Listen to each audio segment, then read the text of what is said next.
ফুটেছিলে যদি কেন জোরে গেলে, কেন যে লুকালে মদিনার ওই বালুকায়।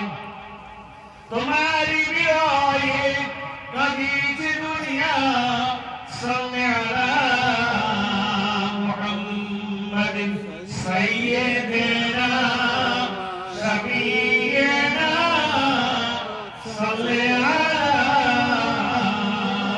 মুহাম্মাদিন।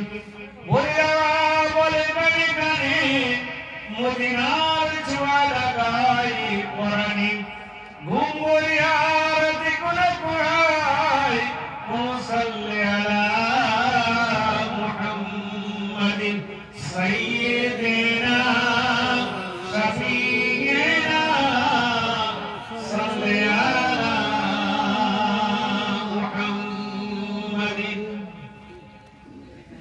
নাহমাদু ওয়া নুসাল্লি আলা রাসূলিল কারীম। আম্মা বা'দ, فيا أيها الحاضرون رحمنا ورحمكم الله। मुअज़्ज़ज़ मुहतरम उलमाए दीन, हाफिज़े कुरान, हुज्जाते किराम ও আমার ভাই ও বাবাজিরা ও আমার স্নেহের ছোট ছোট বাচ্চারা, গৃহের মধ্যে উপবিষ্ট ইসলামী দিনদার ধার্মিকা মা ভগ্নীগণ, আল্লাহ রাব্বুল ইজ্জাতের দরবারে অশেষ শুকরিয়া জ্ঞাপন করি। রহমাতাল লিল আলামিন শাফিউল নবীন আহমদ মুস্তাফা প্যারা নাম মুহাম্মদুর রাসূলুল্লাহ সাল্লাল্লাহু আলাইহি ওয়াসাল্লাম হুজুরের সামনে বেশুমার দরুদ পেশ করি। যে রব্বুল ইজ্জাত আমাকে, আপনাকে, আমাদের সকলকে এই রূপে মহতি ইসারে সাহেব মিলাদুন নবীর জলসায়, দোয়াইয়ার জলসায় আমাদেরকে আসার, বসার, শোনার এবং বলার এবং তদনুপাতিক আমল করার তৌফিক আল্লাহ তাআলা আমাদের সকলকে দান করুন। বলুন আমিন সুম্মা আমিন। গত জুমার দিন ইমাম সাহেব আপনাদেরকে দাওয়াত দিয়েছিল। আপনারা সকলেই অবগত আছেন, রফিক ভাইয়ের জামাই দ্বীন ইসলামের বাড়িতে আজ তার মেয়ের বিবাহ উপলক্ষে অর্থাৎ ঈদের রাত্রে লাইলাতুল জুফা পালনের জন্য মুসাল্লিদের, মসজিদের মুসাল্লিদের মিলাদুন নবীর জলসায় আসার জন্য দাওয়াত করেছে। অতএব আমি আবারও একবার আরজি করি যে যারা এখন এই মজলিসে এসে উপস্থিত হতে পারেননি, আপনারা সকলে এই মজলিসে এসে উপস্থিত হয়ে যান এবং নিজেদের জন্য এবং যে কন্যা সন্তানের বিবাহ তার জন্য আপনারা নিজেরা দোয়ায় শরীক হন এবং তার জন্য মঙ্গলের, কল্যাণের জন্য দোয়া শরীক হয়ে যান, এসে উপস্থিত হয়ে যান, তাকে আশীর্বাদ দান করুন। আল্লাহ তাআলা পরওয়ারদিগার মাবুদ রব্বুল ইজ্জাত আমাদেরকে ঈমানদার মুসলমান করে বানিয়েছেন। এই ঈমানদার মুসলমানের আমাদের সমস্ত কাজ কর্ম, আমাদের ধার্মিক, সামাজিক সমস্ত দিক দিয়ে আমরা যদি সঠিকভাবে পালন করি তাহলে আমরা কিন্তু সফল কাম হব এবং আমরা শুধু সফল কাম না, আমরা সেই সঙ্গে আখিরাতে কিছু বাদল সংগ্রহ করে আমরা এখান থেকে বিদায় নিতে পারব। আল্লাহ তাআলা পরওয়ারদিগার মাবুদ রব্বুল ইজ্জাত আমাদেরকে ফরজিয়াত দিয়েছে, নামাজ আদায় করার, রোজা রাখার, যাকাত দেওয়ার, হজ করার, এগুলো আমাদের জন্য ফরজিয়াত। যখনই আমরা পড়ে নিয়েছি লা ইলাহা ইল্লাল্লাহু মুহাম্মাদুর রাসূলুল্লাহ সাল্লাল্লাহু আলাইহি ওয়াসাল্লাম, আমরা যখনই এই কালমা পড়ে নিয়েছি, এই কালমাকে আমরা কালমা তাইয়্যিব বলি। শুধু এই তাইয়্যিব একটা নাম না, এই কালমা শরীফের আরো অনেক নাম আছে। যদি বলি সারা বিশ্বের মধ্যে উত্তম বাক্য, উত্তম কথাটা কি, আফদাল কালেমাটা কি, তখন আমরা এসে যাব লা ইলাহা ইল্লাল্লাহু মুহাম্মাদুর রাসূলুল্লাহ সাল্লাল্লাহু আলাইহি ওয়াসাল্লাম। আবার যখন আমি অমুসলিম থেকে মুসলিম হয়েছি, মুসলিম হতে গেলে আমাকে কিছু শপথ বাক্য করতে হয়। যেমন আমরা মুসলিম থেকে অন্য কোনো কিছুতে যেতে গেলে বা কোনো কাজ করতে গেলে, নেতা মন্ত্রী বিভিন্ন চাকরিজীবী তাদের যখন তারা চাকরি বা সেই বিশেষ কাজে ন্যস্ত হওয়ার জন্য কিছু শপথ বাক্য পাঠ করতে হয়। আমাকে আপনাকে মুসলিম হওয়ার জন্য শপথ বাক্য পাঠ করা নাকি, সেই শপথ বাক্যের অন্য কিছু নাই, ওই কালেমায়ে তাইয়্যিব লা ইলাহা ইল্লাল্লাহু মুহাম্মাদুর রাসূলুল্লাহ, যেটাই বলি উত্তম বাক্য, শপথ বাক্য, ইসলাম ধর্মের মূল মন্ত্র, এক কথায় প্রথম কালেমা তাইয়্যিব লা ইলাহা ইল্লাল্লাহু মুহাম্মাদুর রাসূলুল্লাহ। আমার আগে আমাদের ইমাম সাহেব ওয়াজ করছিলেন, আপনারা শুনেছেন, মান ক্বালা আখির কালামাহু লা ইলাহা ইল্লাল্লাহ ফাদাখালাল জান্নাহ। যে ব্যক্তির শেষ বাক্যটা হবে এই কালেমা তাইয়্যিব, সে জান্নাতে প্রবেশ করবে, বলুন সুবহানাল্লাহ। হযরত রাসূল আকরাম সাল্লাল্লাহু আলাইহি সাল্লাম যখন এই হাদিসটি বর্ণনা করেন, একটা পাঁচিল ঘেরা বাগানের মধ্যে আল্লাহ রাসূল এই হাদিসটি বর্ণনা করেন। বর্ণনা করার সময় সেখানে উপস্থিত ছিলেন হযরত আবু হুরায়রা রাদিয়াল্লাহু তাআলা আনহু। তিনি যখন এটা শুনলেন, শুনে আল্লাহ রাসূলের কাছে বললেন, ইয়া রাসূলুল্লাহ, ইয়া হাবিবাল্লাহ, আমি এই খোঁজখবরিটা কি সকলের কাছে পৌঁছে দেব? আল্লাহ রাসূল বললেন, না, হ্যাঁ যাও, তুমি এই খোঁজখবরিটা পৌঁছে দাও। সেই বাগানের ভেতর প্রবেশ করার একটা খুব সংকীর্ণ জায়গা ছিল, সেই সংকীর্ণ জায়গা দিয়ে বেরিয়ে এসে হযরত আবু হুরায়রা খুশিতে যে কালমা তাইয়্যিব পড়বে লা ইলাহা ইল্লাল্লাহু মুহাম্মাদুর রাসূলুল্লাহ, সে বেহেশতে দাখিল হয়ে যাবে। কি খুশি! আমি আপনিও খুশি হয়ে যাব যে এইটুকু বাক্যের জন্য, এইটুকু শব্দের জন্য আমি যদি জান্নাতে যেতে পারি, তাহলে এর থেকে আর কি খুশি আছে? আর কি খুশি আছে? হযরত আবু হুরায়রা রাদিয়াল্লাহু তাআলা আনহু ওই খুশিতে তিনি ওই বাগান থেকে ওই সংকীর্ণ জায়গা দিয়ে বেরিয়ে আসলেন। কার কাছে প্রচার করবে, কার কাছে প্রচার করবে, যার সঙ্গে দেখা হবে তার কাছে প্রকাশ করবে। সবার প্রথমে হযরত ওমর ফারুক রাদিয়াল্লাহু তাআলা আনহুর সঙ্গে আবু হুরায়রা রাদিয়াল্লাহু তাআলা আনহুর সঙ্গে সাক্ষাৎ হলো। সাক্ষাৎ হওয়ার সময় হযরত আবু হুরায়রা রাদিয়াল্লাহু তাআলা ঠিক আল্লাহ রাসূল যেমন করে বর্ণনা করেছিলেন ঠিক তদ্রূপভাবে ওমর ফারুক রাদিয়াল্লাহু তাআলা আনহুর সম্মুখে ওইভাবে হাদিসটি বর্ণনা করলেন। মান ক্বালা লা ইলাহা ইল্লাল্লাহ ফাদাখালাল জান্নাহ। হযরত ওমর ফারুক রাদিয়াল্লাহু তাআলা আমরা যে এই কালমা শরীফ আরবি শব্দের বাংলা হচ্ছে ইতি। যে ব্যক্তি আল্লাহ তাআলার গুণাই বাক্যটা পাঠ করলো লা ইলাহা ইল্লাল্লাহ, কোন উপাসক কোন মাবুদ নেই ইল্লাল্লাহ, একমাত্র আল্লাহ তাআলা ছাড়া, এটা ইকিন করে না, ইকরার বিল লিসান, জবান দিয়ে পড়ে না, তাসদীক বিল কলবি অন্তরে বিশ্বাস করে না, এই জবান দিয়ে পড়ে না এবং অন্তরে বিশ্বাস করে না, এটাই হচ্ছে ঈমান। এই যখনই এই যে ব্যক্তি এই কালমা পাঠ করে নেবে তার জন্য আল্লাহ তাআলা জান্নাত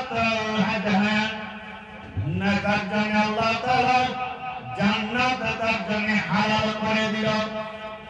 এই খুশি হযরত আবু হুরায়রা রাদিয়াল্লাহু তাআলা ওমর ফারুক রাদিয়াল্লাহু তাআলা যখন বললেন, তিনি তো আরবি ভাষাভাষী, তিনি সমস্ত কিছু বুঝতে পারলেন, তার অর্থ সমস্ত কিছু বুঝতে পারলেন, তার মর্ম বুঝতে পারার সঙ্গে সঙ্গে হযরত আবু হুরায়রা রাদিয়াল্লাহু তাআলা সিনা মুবারকে এত জোরে একটা ঘুষি মারলেন যে এক ঘুষি তার বেদনা, তার যন্ত্রণায় হযরত আবু হুরায়রা রাদিয়াল্লাহু তাআলা বুকটা ধরে বসে পড়লেন। ব্যথা যন্ত্রণায় ক্রন্দন করতে শুরু করলেন। এমন অবস্থায় আবার জিজ্ঞাসা করছে ওমর ফারুক, হে আবু হুরায়রা, আল্লাহ রাসূল কি সত্য সত্যই এইটা কি বর্ণনা করেছে? আবু হুরায়রা রাদিয়াল্লাহু তাআলা বললেন, ওমর ফারুক রাদিয়াল্লাহু তাআলা সত্য সত্যই আল্লাহ রাসূল এটা বর্ণনা করেছে, তথাপি বিশ্বাস হয় না। হযরত আবু হুরায়রা রাদিয়াল্লাহু তাআলা হাতটা ধরে সঙ্গে সঙ্গে আল্লাহ রাসূলের কাছে চলে যায়। সেই সংকীর্ণ জায়গা দিয়ে হযরত আবু হুরায়রা রাদিয়াল্লাহু তাআলা বাগানের ভিতরে প্রবেশ করেন। হযরত ওমর ফারুক রাদিয়াল্লাহু তাআলা তিনিও প্রবেশ করেন। প্রবেশ করে দেখেন যে সেখানে আল্লাহ রাসূল সেখানে অবস্থান করছেন। আল্লাহ রাসূলকে জিজ্ঞাসা করলেন, ইয়া রাসূলুল্লাহ, ইয়া হাবিবাল্লাহ, সত্য সত্য কি আবু হুরায়রা যেটি বর্ণনা করেছে সেটি আপনি কি বর্ণনা করেছেন? সেটা আপনি বর্ণনা করেছেন? আবু হুরায়রা যে বলল, মান ক্বালা লা ইলাহা ইল্লাল্লাহু মুহাম্মাদুর রাসূলুল্লাহ ফাদাখালাল জান্নাত। আল্লাহ রাসূল বলেন, না, হ্যাঁ, আমি এটা বর্ণনা করেছি। হযরত ওমর ফারুক রাদিয়াল্লাহু তাআলা মনটা যেন ছোট হয়ে গেল। তাহলে তো লোক নামাজ কালাম পড়া ছেড়ে দেবে, রোজা রাখবে না, হজ করবে না, যাকাত দেবে না। আমি যখন কালমা শরীফ পড়বো, কালমা শরীফে পড়ে তাহলে আমি তো বেহেশতের মধ্যে প্রবেশ করবো। কালমা শরীফ পড়লাম আর বেহেশতের মধ্যে প্রবেশ করলাম। আল্লাহ রাসূলের সাহাবাদের মধ্যে এমন অনেক সাহাবা আছে যাদের এক ওয়াক্ত নামাজ পড়তে হয়নি, তারা বেহেশতবাসী হয়ে গেছে। বলুন সুবহানাল্লাহ। কেমন করে? ফজরের পরে তারা ঈমান এনেছে, আল্লাহ রাসূল জিহাদের জন্য ডাক দিয়েছে, তারা আল্লাহ রাসূলের ডাকে জিহাদে চলে গেছে। যুদ্ধক্ষেত্রে জোহর হওয়ার আগে তারা শাহাদাত বরণ করেছে, তারা শাহাদাত বরণ করেছে, একটা শহীদ হয়ে গেছে। ওদিকে শুধুমাত্র কালমা শরীফ পড়ার জন্য, আল্লাহ রাসূল আল্লাহ রাসূলের ঈমান আনার জন্য তার এক ওয়াক্ত নামাজ পড়তে হলো না, তার আগে সে জান্নাতি হয়ে গেল। বলুন সুবহানাল্লাহ। তার জন্য ওই কলমাটাই যথেষ্ট। এখন ধরুন একজন মুমূর্ষু ব্যক্তি সারা জীবনভর সে অইসলামিয়াতে চলেছে, মুমূর্ষু অবস্থায় তার মৃত্যু জাহান্নামের নিচে উপস্থিত হয়ে গেছে, মৃত্যু জাহান্নামের নিচে উপস্থিত হয়ে গেছে। এমন অবস্থায় তার কাছে কেউ যদি তালকিন দেয়, সে যদি পড়ে নেয় লা ইলাহা ইল্লাল্লাহু মুহাম্মাদুর রাসূলুল্লাহ, ওই ওয়াক্ত নাচতে আসতে, নামাজের সময় নাচতে আসতে সে ইন্তেকাল করলো, সে কিন্তু জান্নাতে চলে যাবে। বলুন সুবহানাল্লাহ। সারা জীবন ভোর মুশরিকি করেছে, সারা জীবন ভোর মূর্তি পূজা করেছে, পাথর পূজা করেছে, অবশেষে এই ঈমান আনার জন্য ইকরারুন বিল লিসানি তাসদীকুন বিল কলবি জন্য সে জান্নাতি হয়ে যাবে। বলুন সুবহানাল্লাহ। আর একজন মুমিন ব্যক্তি সে সারা জীবন ভোর নামাজ পড়েছে, রোজা রেখেছে, হজ করেছে, যাকাত দিয়েছে, সামাজিক কাজগুলো করেছে, লোকের উপকার করেছে, দান করেছে, সদকা করেছে, খায়রাত করেছে,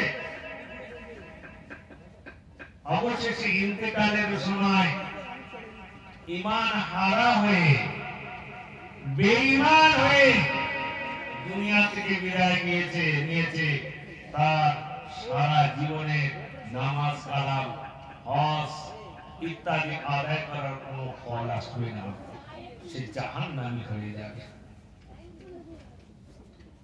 বর্ণনায় পাওয়া যায়, আর এটাই হচ্ছে মাসলা, একজন যদি অমুসলিম, সে অমুসলিম থাকা অবস্থায় কিছু সামাজিক কাজ করেছে, মানুষকে কিছু উপকার করেছে, মানুষকে অনেক দান ধ্যান করেছে, করার পরে নামদান করার পরে সে অবশেষে ইসলামকে গ্রহণ করে নিয়েছে।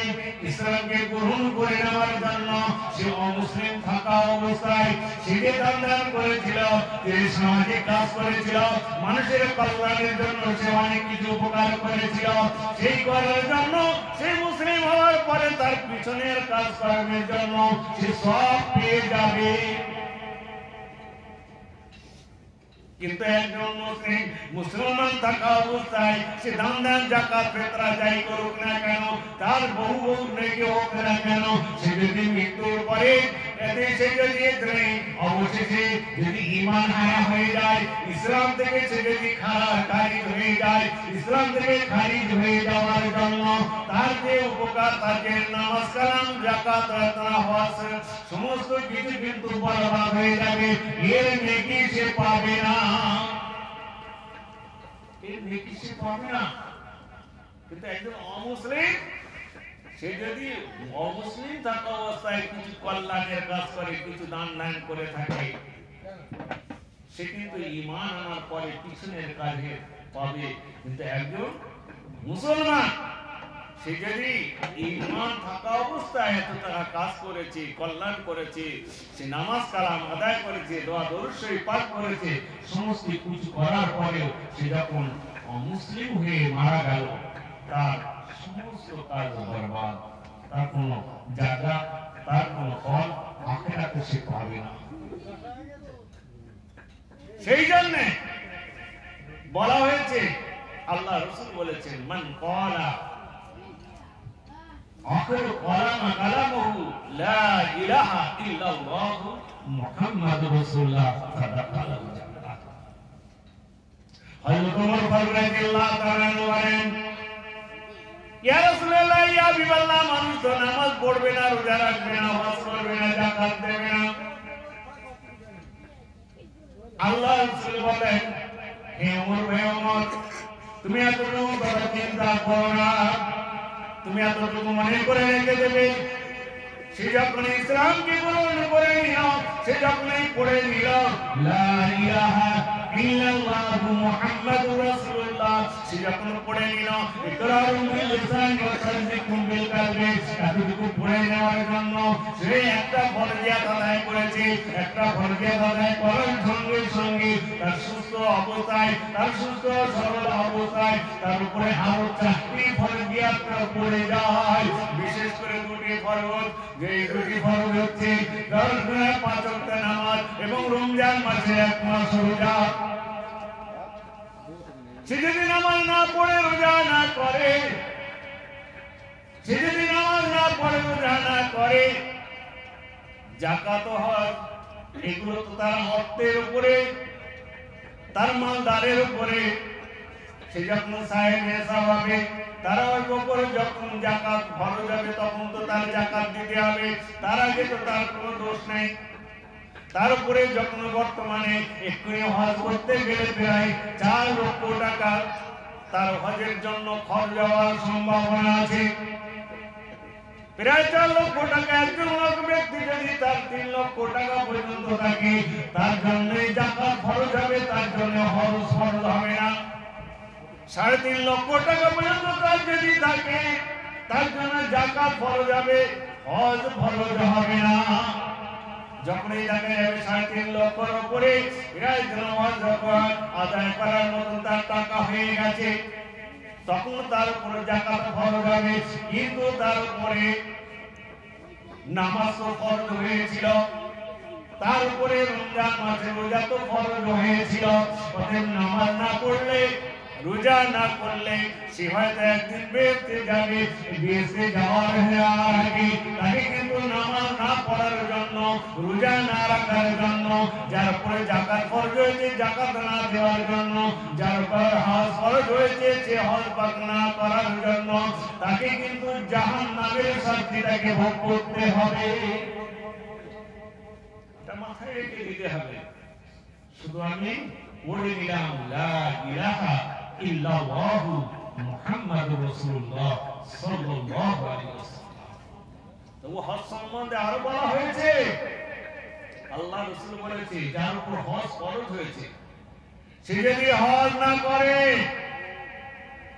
সে মুসলমান হয়ে মরবে কি ইহুদি নাসারা হয়ে মরবে, আমি আল্লাহ রাসূল সেটা বলতে পারি না। তাহলে সারা জীবন নামাজ পড়েছে, যাকাত দিয়েছে, রোজা করেছে, দান খয়রাত করেছে, দান খয়রাত করার পরেও তার উপর হজ ফরজ হওয়ার জন্য হজ পাক করলো না, আল্লাহ রাসূল বলেন সে ইহুদি হয়ে মরবে কি নাসারা হয়ে মরবে, সেটা আল্লাহ রাসূল বলেন আমি বলতে পারবো না। অর্থাৎ হজ না করার জন্য এই যত কিছুই করুক না কেন সমস্ত কিছু তার জন্য বরবাদ হয়ে যাবে। অতএব আল্লাহ তাআলা যাদের কাছে যাদের হজ ফরজ করে দিয়েছে, কাল বিলম্ব না করে তার হজ করে আদায় করে নেওয়া অপরিহার্য ফরজ। মনে করলো আজ আমার মেয়ের বিয়ে আছে, ছেলের বিয়ে আছে, এইটা করব এইটা করব, এটা করতে গিয়ে ওটা করতে গিয়ে তার সেই অর্থ খরচ হয়ে গেল। ব্যাংকে জমা রেখে দিয়েছিল, ব্যাংক বললো দেউলিয়া আমি আর দিতে পারবো না, বর্তমান সময়ে যা হয়ে আসছে। ব্যাংক বললো আমি লস হয়ে গেছে, ব্যাংক বন্ধ হয়ে গেল, আপনি টাকা পেলেন না, দেউলিয়া হয়ে গেল। আপনার টাকা ছিল হজ করার মতন, আপনার টাকা নষ্ট হয়ে গেছে, ডাকাতি করে নিয়ে চলে গেছে। কিন্তু আপনার উপর হজ ফরজ ছিল, হজ আপনাকে আদায় করতে হবে। কারণ এই ফরজগুলো আমরা জানি, নামাজ কাজা হয়ে গেলে, নামাজ ছেড়ে গেলে আমাকে কাজা আদায় করতে হয়, রোজা ছেড়ে গেলে কাজা আদায় করতে হয়। ঠিক যাকাত সেই উপায়ে যদি আদায় না করি সেটাকে তার জন্য আমার শাস্তি আছে। এই জন্য হজ যদি না করি, আমার সামর্থ্য থাকা অবস্থাতেও আমি হজ করলাম না, অথচ আমি সেই টাকা অন্য খাতে বাঁধে নষ্ট করে দিলাম। নষ্ট করার কারণে আমি আর হজে যেতে পারলাম না। আমি বললাম যে না আমার তো টাকা নেই, 4 লাখ টাকা নেই, আমি যাবো কোথা থেকে? কিন্তু তোমার টাকা ছিল তো, তুমি তো সেটাকে নষ্ট করেছো। তখন হজ না করে অতএব তোমার উপর হজ ফরজ হয়ে রয়েছে। তুমি পরবর্তী সময় টাকা থাকুক আর না থাকুক, তুমি ধার করবে কি জিনা করবে কি তুমি ভিক্ষা করে, তোমাকে হজ সেই ফরজ আদায় করতে হবে, ফরজিয়াত আদায় না করলে হবে না। অতএব খুব সাবধান। আল্লাহ যেমন, আল্লাহ কিন্তু কারোর উপর কোনো কিছু চাপিয়ে দেন না। লা ইয়াকুল্লাহু নাফসান ইল্লা উসাহা। আল্লাহ তাআলা কোন কারোর উপরে কোনো কিছুই চাপিয়ে দেন না, যতক্ষণ না সে নিজের থেকে নেয়। আমার ক্ষমতা আছে এই বিবাহ উদ্দেশ্যে উপলক্ষ করে 50,000 টাকা মতন খরচ করা, আমি ঢুকিয়ে দিলাম। 50,000 টাকাতে কি হয়েছে? ধার করবো, কর্জ করবো, দেনা করবো। আমার 1 লাখ টাকা হয়তো হোক না, খরচ করে যাব। আল্লাহ তাআলা এখন বলেননি তুই 50,000 টাকা খরচ করার মতো ক্ষমতা আছে, তুই 50,000 টাকার উপরে তুমি আসতে থাকো, তার বাইরে যেও না। তার বাইরে যেতে আল্লাহ তাআলা নিষেধ করেছে। অতএব আমি আপনি যদি আর দেনা কর্জ করে তার বাইরে চলে যাই, আমাকে তো সেই পাওনা তার কলা ধরবে, সে দুটো একটা ছোট বড় কথা বলবে। অতএব আমাকে সামনে চলতে হবে। যাই হোক,